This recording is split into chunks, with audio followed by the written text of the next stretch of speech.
What's up, everyone? I'm back. Thank you guys for tuning in.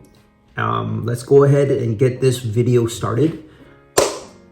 What's up, everyone? My name is Josh, and this is Josh Unboxed, and welcome back to another video. Today, before I get into the topic of today's video, I just want to show you guys quickly cards that I've sold today.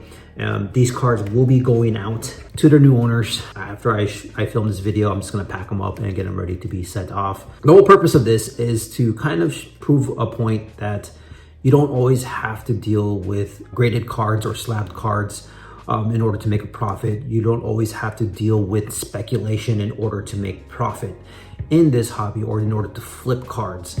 If you have a vast knowledge of cards, you can do very, very well buying and selling low-end cards. There's a YouTube channel out there by the name of The Dollar Box. He does a great job in this. He is very, very good at this. I feel like he is like an inspiration for me to kind of pursue this because there is profit that can be made on this. And one of the things that you can do with this is to either one, take those profits and reinvest it into your business, or two, diversify your profits and reinvest a small portion of it, and then reinvest another portion of it into buying nice pieces for your PC or your investment portfolio, however you want to look at it, or in your collection. Let me go ahead and show you the cards that I sold. The first one is a Topps Chrome 2020 Ronald Acuna Jr. This is the Prism Refractor. You can't really see it through the top loader, or you gotta look at the shine there, but I ended up selling that card today. Sold the 1995 Skybox Michael Jordan base card. Sold a 2018 Topps Update Shohei Ohtani rookie debut.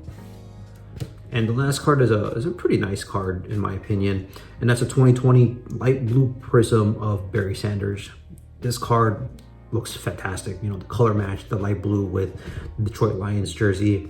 It's a beautiful card. But yeah, I sold these four cards today. The Acuna Jr. I sold for $6. I sold the Barry Sanders for 10.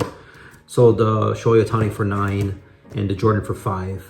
And my cost basis for these cards is pretty low. As a matter of fact, the Acuna and the Barry Sanders, I got them for 68 cents a piece. So that's a pretty healthy profit right there. The Shohei, I paid $2.50 for it. And the Jordan, I ended up just ripping it from a pack many years ago, so I don't really take into consideration the cost basis of that card. But you can see that you can make pretty good profits off of just dealing with lower end cards, rather than focusing on buying graded cards and trying to flip them while speculating on players. A lot of these guys are established players that already have a pricing set on them, so you're able to find these cards at a low price and be able to sell them. But that's pretty much it. Like I said, this is something I want to do on a daily basis, is kind of show you guys what's going out in terms of what cards I've sold through my store. But now to the topic on hand, and that is my current side project when it comes to collecting. I think that as you're collecting cards, as you're buying cards, as you get into this hobby and you want to stay in it for the long term, it's fun once in a while to create little side projects for you to chase, for you to attain.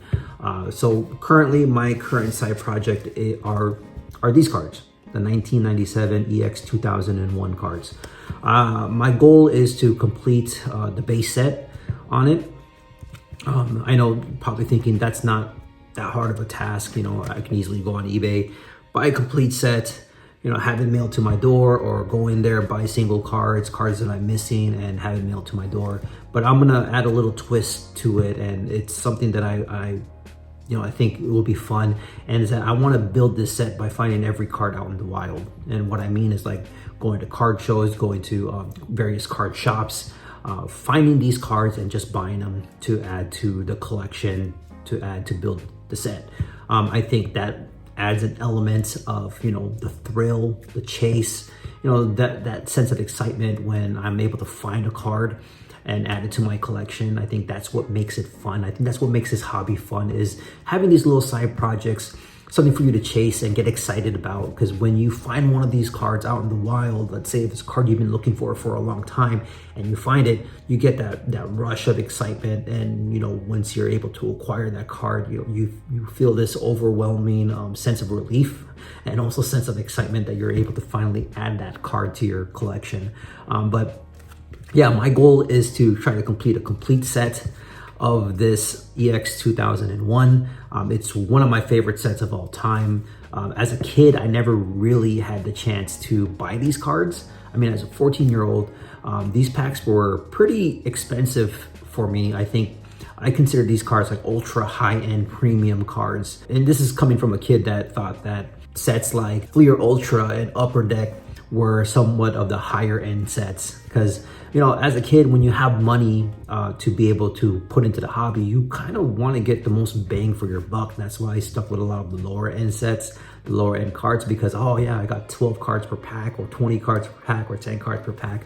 But when it came to these EX 2001 cards, there were only, I think they only came out like 2 cards a pack or something like that. So in my head, I'm like thinking, I don't know if I want to buy that. I'm only getting 2 cards in a pack. I think I'd rather get this. I can get 10 packs of Collector's Choice or something like that. But now that I'm, you know, reliving my childhood and all that stuff, it's cool to kind of come back and try to build a set that I never had a chance to buy these cards for. I found these 2 cards at a card show a couple weeks ago, and that's what led me to this journey to try to complete this set. So I got a Patrick Ewing and I got a John Stockton. The Michael Jordan and the Kobe Bryant will probably be the most expensive cards in the set. I mean, probably not be, but they are, the Jordan and the Kobe. And then the Duncan, but surprisingly enough, the Duncan is somewhat like affordable or way cheaper compared to the Jordan and the Kobe cards. I feel that, and that's Duncan's rookie card. So yeah, this is a little fun side project for me to go through. And, you know, as I'm going through and trying to build the set, you'll see my journey on it.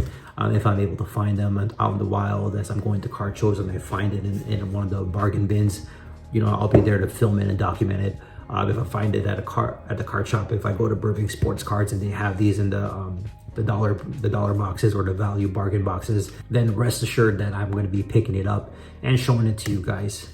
So a little fun journey, something that I wanted to share with you guys as I try to go out and imitate it. But yeah, that's pretty much it for this video.